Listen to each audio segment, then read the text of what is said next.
Poderia estar tudo perfeito, né, galera? Eu imaginei o cenário, hein? Flamengo vencendo o São Paulo, Palmeiras perdendo para o Atlético Mineiro. Só que daí o Flamengo não fez a parte dele, né?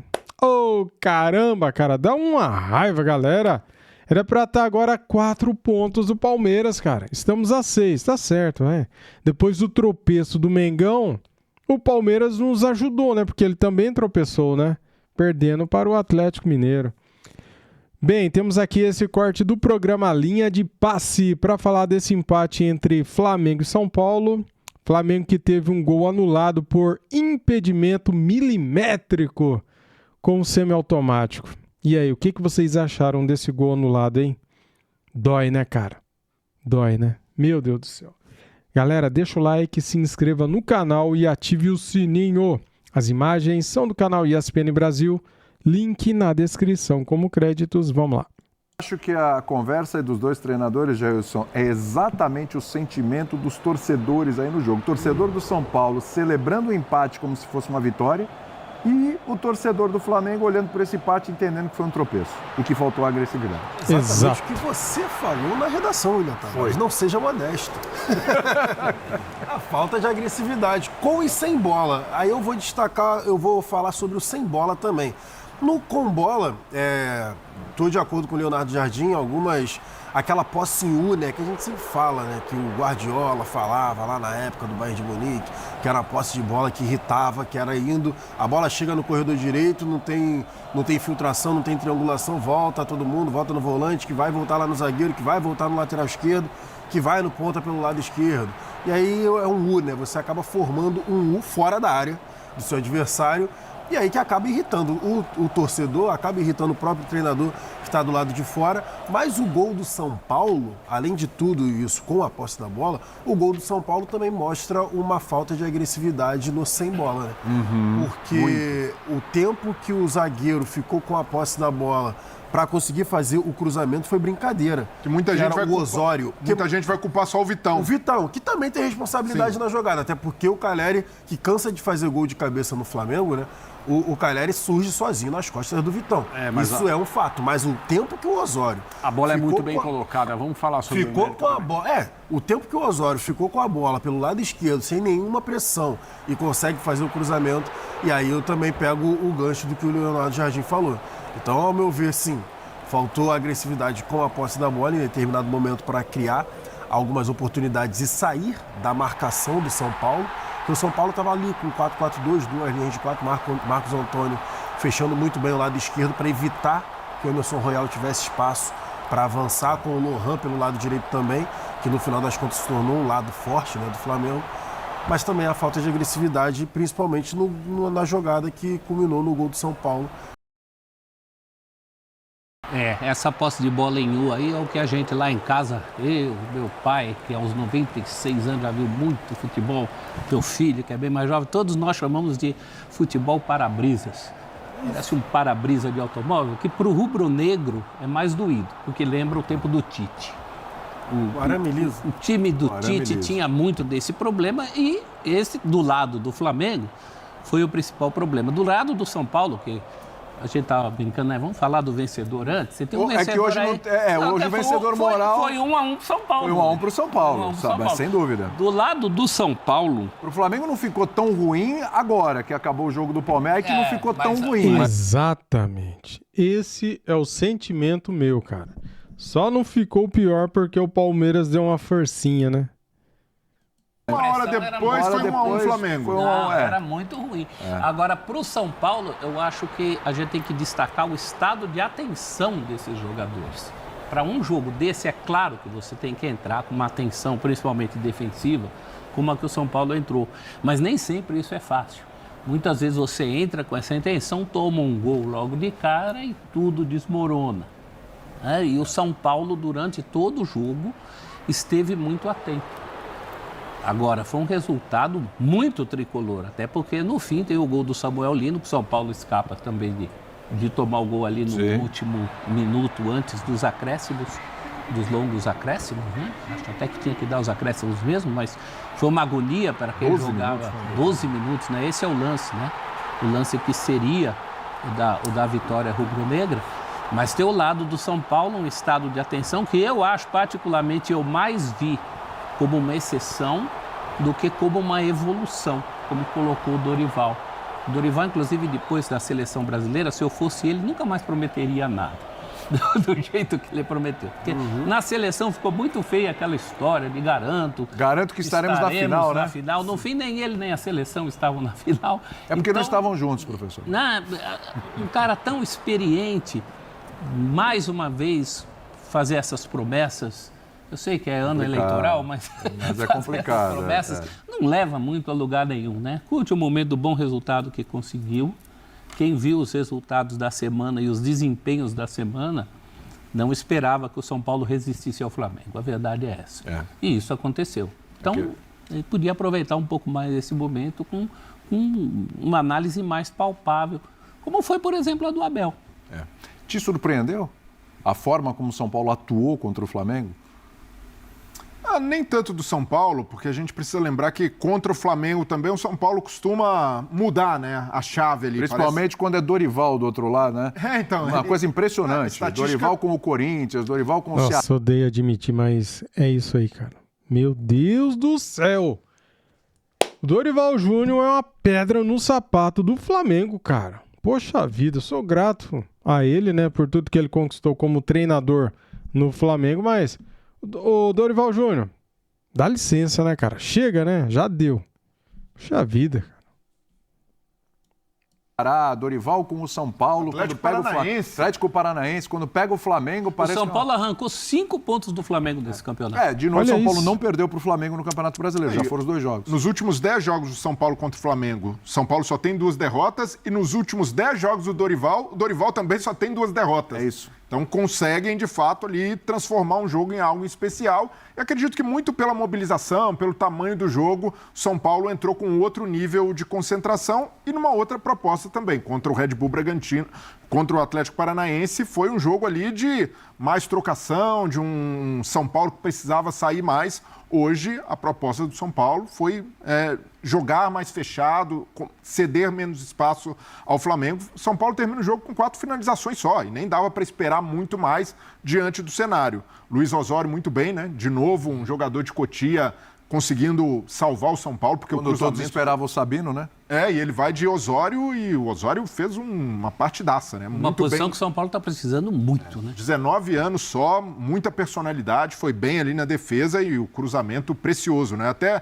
pela jogada lembrou um pouco o Gabriel Magalhães contra o Japão, né? Que o zagueiro precisa avançar e ele cruza muito bem. O Gabriel Magalhães cruzou no segundo pau, o Osório achou muito bem o Caleri entre os 2 zagueiros, mas... Pensando também do lado do São Paulo, porque depois da estreia contra o Flamengo no campeonato também, né, prof? Nossa, o São Paulo venceu de forma inesperada, né? O São Paulo naquele caos, o torcedor imaginando até luta contra o rebaixamento de cara. São Paulo engata uma boa sequência com o Crespo, mas também depois desse jogo, não dá para dizer que todos os problemas do São Paulo estão resolvidos. Dorival é muito lúcido ali em dizer, olha, talvez a gente viva um dos piores momentos da história do São Paulo. Não vai ser um bom resultado fora de casa contra o Flamengo que vai resolver. Tem muito trabalho ainda pela frente para o São Paulo fazer. Do lado do Flamengo, o Flamengo voltou contra a Chapecoense. A obrigação do Flamengo, mesmo fora de casa, era vencer, venceu bem, mas faltou do Flamengo... Ao Flamengo essa agressividade, né? Que o Jair citou, o Jardim cobrou na coletiva, um time que novamente vai com Samuel Lino. Samuel Lino, você pode questionar outros jogadores, Samuel Lino não, né? Não tem como questionar. Tem entregado muito bem com o Leonardo Jardim. Diferentes funções. Esquerda por dentro, atrás do Pedro, pela direita. Hoje ele fez várias funções, Exatamente. Em todas foi bem. Marca o gol no final, né? Acaba anulado por impedimento semiautomático, hein? Isso, já funcionando. Esse lance antes do semiautomático daria uma chiadeira, porque na imagem eu falei, nossa, será que é o Wallace Young? E o do Bahia? O do Bahia também. Também. Mas eu tenho uma crítica a fazer também, cara, desse semiautomático aí. Uma criticazinha em relação à forma que está sendo a amostragem, né, do semiautomático, porque o lá de fora, que a gente estava mais acostumado, na hora que aparecia exatamente o detalhe. Cara, o Wallace Young não tá impedido aqui não, cara. Vai me desculpar, mas houve um erro aqui. do corpo que ficava, né? E agora não, pelo que a gente conseguiu ver das poucas vezes até agora, fica ali sim o desenho 3D, mas ainda ficam aquelas linhas lá. Isso, e tu não dá para saber exatamente qual foi a parte do corpo, sabe? Porque tá aparecendo a linha na chuteira e tal, não tá aparecendo graficamente falando qual é a parte do corpo do jogador que ficou à frente. Porque por enquanto a impressão é que sempre foi porque um calça 38 outro calça Exato, 43. é isso. Essa é a minha crítica. Essa é a minha crítica. E ali pela linha do ombro, né, com a chuteira do Wallace Yan. Essa é a minha crítica. Eu não consigo pausar na hora que o Royal solta a bola, cara. Linha do ombro, né, com a chuteira do Wallace Yan. Pera aí, vamos ver. Essa. Que essa porcaria de tarja tá bem na frente aqui, ó. Não dá pra ver a hora que ele chuta a bola, né, pro Wallace Yan. Cara, será que tá impedido isso aqui, cara? Essa é a minha crítica. Mas ainda assim... E a bola bate no jogador, cara, do São Paulo e depois sobra pro Wallace Yan. Como assim ele tá impedido? Como assim? Acertou, não tem discussão e acabou. Bem melhor, né? Claro, não dá margem para muita interpretação. E o Samuel Lino muito bem no jogo, né? Tem jogado bem com regularidade. Até nos amistosos do Flamengo tinha se destacado. Antes da parada estava bem. Então esse é um ponto positivo do trabalho do Jardim. O Felipe Luiz gostava do Samuel Lino bem aberto, né? Muita amplitude, praticamente em cima da linha, como um ponta. E não funcionava tão bem. E o Leonardo Jardim soube identificar também essa faceta do Samuel Lino como um cara que pode ser mais construtor.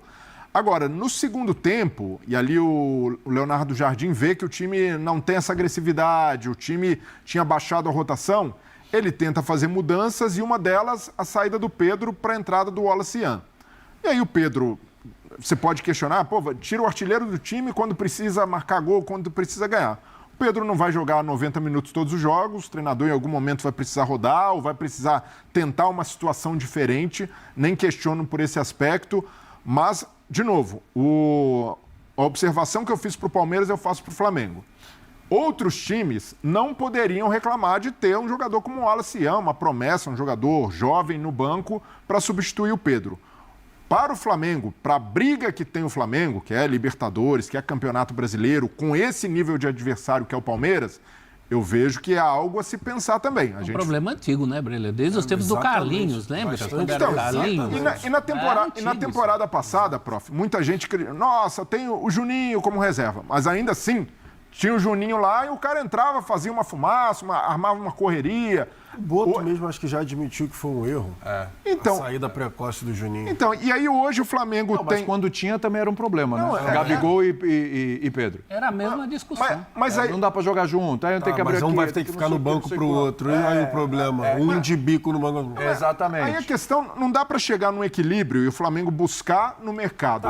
Desculpa, Brilha, desculpa que eu já imagino que você vai falar, mas pra mim é o mesmo problema que o Flamengo teve nas últimas janelas pra contratar alguém pra ficar como reserva do Arrascaeta. O camisa 9 que sabe que vai vir para ficar no banco do Pedro. Mas em relação ao Arrascaeta, eu acho que é uma posição mais difícil. O Arrascaeta é um cara único ali. Você não vai achar uma reposição Pedro também. Mais difícil, não. Mas no Até agora se revelou impossível a substituição jogador por jogador. Pedro também. Mas no caso do Arrascaeta... Também não vai dar. Exato. Mas no caso do Pedro, você pode buscar um centroavante com uma característica diferente. Buscar um centroavante. Eu quero um cara lá para cenário de segundo tempo, vai ser um homem de área. Tentou. Com estatura. A única questão é que tentou com o Carlinhos, aí com todo o respeito do mundo. Né? Não, mas aí... E o Juninho Xereca, né, cara? Tem o Juninho Xereca também, né? Diz o Pascoal, incomparável. Mas não aí... tinha como. Então, mas como é que você mede isso? Mas que tenha um nível... Mas peraí. Aí a gente tem que chegar... Não tem como, gente. A gente tem que achar esse cara um denominador comum. Então, peraí, não pode ser... Quem vai aceitar ser reserva? Exatamente. Aí vem um no nível muito mais baixo. Mas o nível muito mais baixo também não quero. Eu quero alguém que fique ali. Aí esse que quer ficar ali... Não, mas eu não vou porque lá você reserva do Pedro. Então eu também não quero ir. Eu quero ser essa titular. dificuldade é a mesma dificuldade que tinha. Quem é essa peça? Porque você tem razão, falta esse cara. Tem que ser alguém, quem é? Tem que ser alguém diferente. O gol que o Pedro fez no meio de semana, aquele puxa a bola perdida de chaveira, dá um drible de futsal. Tá maluco. O jogador, o último jogador driblado, ele foi driblado sem perceber. É verdade. Porque quando ele estava chegando no lance, o Pedro já tinha dado o toque. Tinha dado tapa. Não tem outro jogador que faz isso. nessa posição, função no futebol brasileiro. Eu comentei isso no Sport Center. Uma vez eu falei que o Pedro se move de uma forma que um cara alto como ele não deveria se mover. E escreveram para mim, ele nem é tão alto assim. E é verdade, ele não é tão alto assim. É que ele faz muito Ele tem 1,85 de altura. Gol de cabeça. Mas não é que ele faz muito gol de cabeça. Ele faz de cabeça, de ombro, de peito, com as costas, de perna direita, esquerda, de fora da área, dentro. Dentro da área ele tem uma calma para girar para os dois lados, que é muito rara. Ele faz os jogadores que atuam com ele parecerem melhores. Ele abre espaço fora da área, ele entende os outros como raros jogadores o entendem. Ele é muito, muito diferente. Você não vai achar um outro da mesma maneira que você não vai achar outro Arrascaeta. O Flamengo pode tentar substituir esses caras com peças semelhantes que possam entrar e fazer um papel parecido, mas sempre a comparação vai ser muito ruim. Isso é verdade. Mas o De La Cruz foi uma tentativa, né? Com relação a Arrascaeta, num primeiro mas momento. Mas o De La Cruz não é terceiro homem de meio campo. O De La Cruz é segundo homem de meio campo. Chegou machucado. E mesmo assim não consegue jogar, né? Meu ponto em relação ao Pedro é que o Pedro é um cara que você precisa do futebol associativo, ele participa muito bem. Tem qualidade para fazer pivô, para preparar a jogada. Você precisa ter bola na área, ele tem presença, mas quando ele não puder jogar, ou por lesão, suspensão, até mesmo desgaste físico, você precisa ter alguém que possa te dar uma característica diferente. Mas tem esse cara, o Bruno Henrique. Então, o Bruno Henrique já... É porque o Bruno Henrique hoje jogou de titular. Jogou aberto pelo lado esquerdo, que é a forma que ele sempre jogou. Mas o Felipe Luiz mesmo estava usando isso. O próprio Leonardo Jardim. Porque para mim muda muito a forma que o Leonardo Jardim arma o time com o Pedro e sem o Pedro. Porque o Pedro é o cara único, como o André acabou de falar. Só que tem a situação, para mim, a diferença do Pedro do Felipe Luiz e o Plata Pedro já fez falso 9 também. Sim, mas para mim tem a diferença do Pedro do Felipe Luiz e o Pedro do Jardim. O Pedro do Felipe Luiz era mais 9. Sim. O Pedro do Jardim é 9,5. Porque ele que baixa para fazer, muitas vezes, o pivô, a referência é a armação das jogadas. A gente vê o Pedro encostando muito mais na bola hoje do que encostava, por exemplo, ao meu ver, com o Felipe Luiz. Ele participa mais do jogo. Porque ele baixa, tem corpo para sustentar o adversário e consegue dar a bola, às vezes, de costas, de letra, de calcanhar, de primeira para quem for fazer a ultrapassagem, seja o Lohan ou o próprio Samuel Lino, o Arrascaeta também, que os dois aproveitam as costas.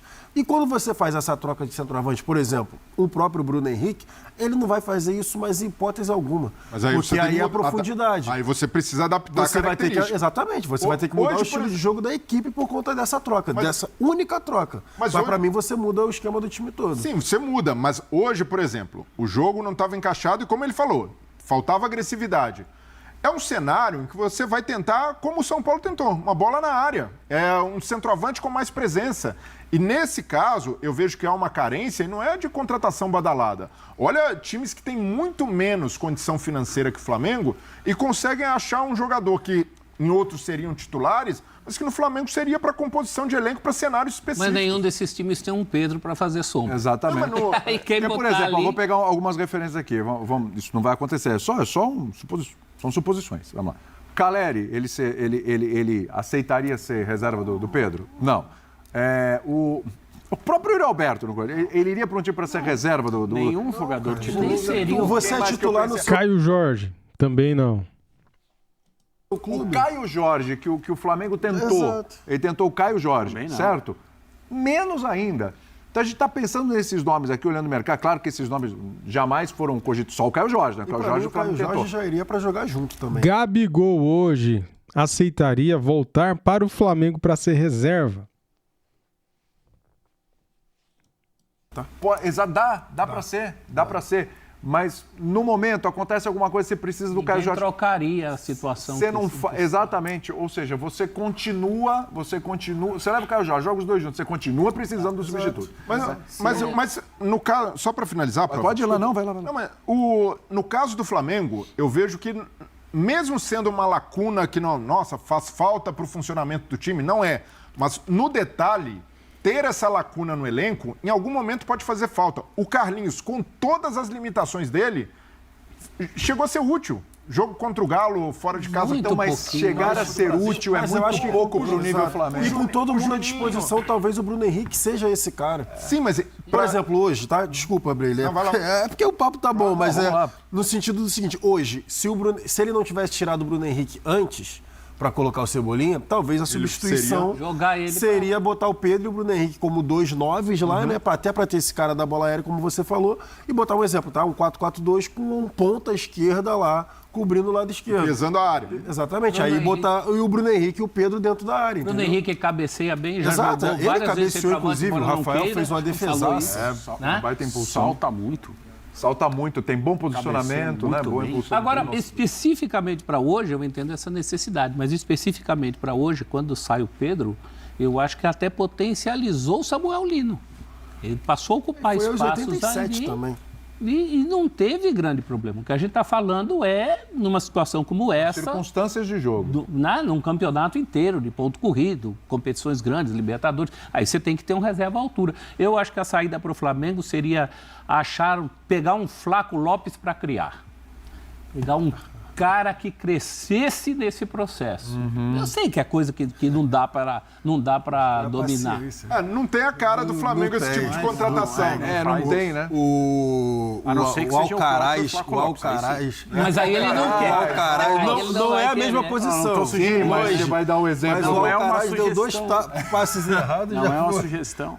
O Alcaraz, o próprio Samuel Lino, quando depois que chegou, fez aquelas minutagens contra o Atlético Mineiro, depois caiu de produção.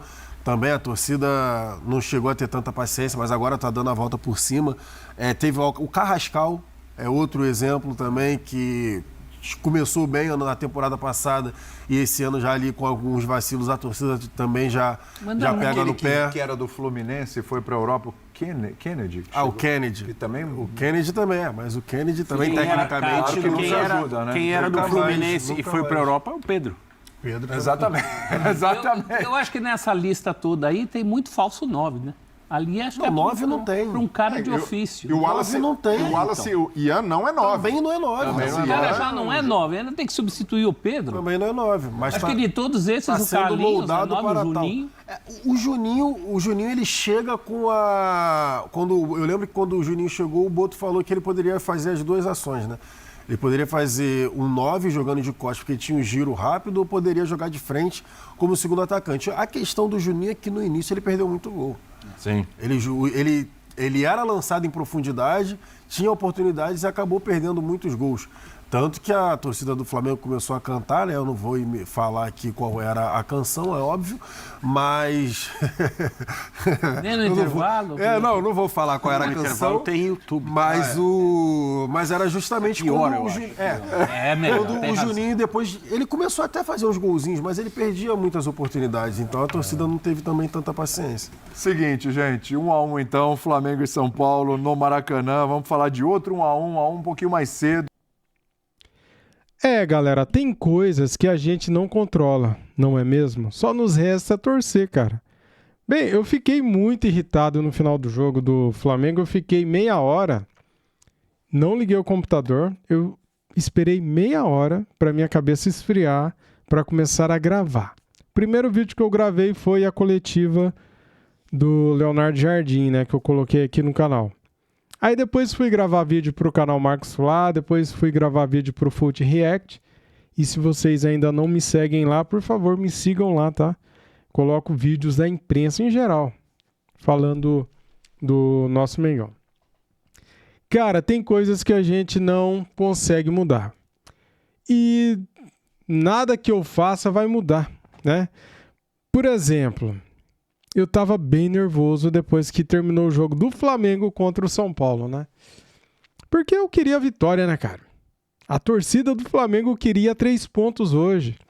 Porque, no mesmo horário, quase, o jogo do Palmeiras começou 1 hora mais tarde. Começou às 19h30, né?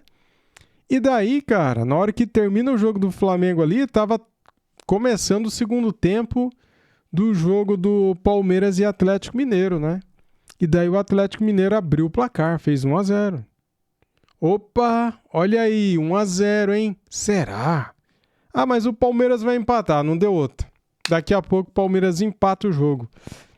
Aí eu falei, aí, tá vendo? O Palmeiras vai virar, cara. Né? Na minha cabeça, né? Eu pensando, Palmeiras vai virar essa, né? E daí, galera, não é que o Atlético Mineiro de repente faz o segundo gol, cara. E segura o resultado. Vence o Palmeiras dentro da casa deles lá, do parque. Cara, que resultado surpreendente. Eu fiquei feliz pra caramba. Falei, nossa. Porque daí você tem um copo meio cheio e meio vazio, né? Aí você pensa, vou reclamar ou vou ficar aliviado agora, cara? Poxa vida, né? Bem, dito isso, eu fiquei aliviado. Porque daí o Palmeiras perdeu um ponto, né? Deixou de ganhar 3 e o Flamengo ganhou um ponto. Quer dizer, o Palmeiras perdeu 3 pontos e o Flamengo ganhou 1 ponto. Só que esses pontos o Palmeiras perdeu para o Atlético Mineiro, né? A diferença que era de 7 caiu para 6. Então, perante ao Flamengo, ele perdeu 1 ponto só, né? Porque o Flamengo não teve a capacidade de vencer o São Paulo. E é isso que me deixa chateado, cara. Aquela parte do copo meio vazia, né? E a parte cheia. Caramba, velho. Mas é foda, né? Fazer o quê? Tem coisas que a gente não pode mudar e tem que aceitar, né, cara? Agora o próximo compromisso do Flamengo é contra o Internacional, quarta-feira, 7h30 da noite, tá? No Beira-Rio. E o Palmeiras vai até o Barradão pegar o Vitória. O jogo será às 9h30 da noite. Vitória e Palmeiras. E aí? Será que o Flamengo vai dar mole contra o Internacional que não ganha de ninguém? Hã? Que perde também, ó, pra todo mundo. O Flamengo adora ressuscitar morto, né? Defunto, né, cara? É inacreditável a capacidade que o Flamengo tem de ajudar os pobres. Como que pode, cara? Como que pode? O Flamengo, eu diria pra vocês que é o Robin Hood, que não é possível, cara. Ele gosta de ajudar os pobres. Oh, meu Deus do céu. Tá aí, galera, tá aí. Muito obrigado a todos. Saudações rubro-negras.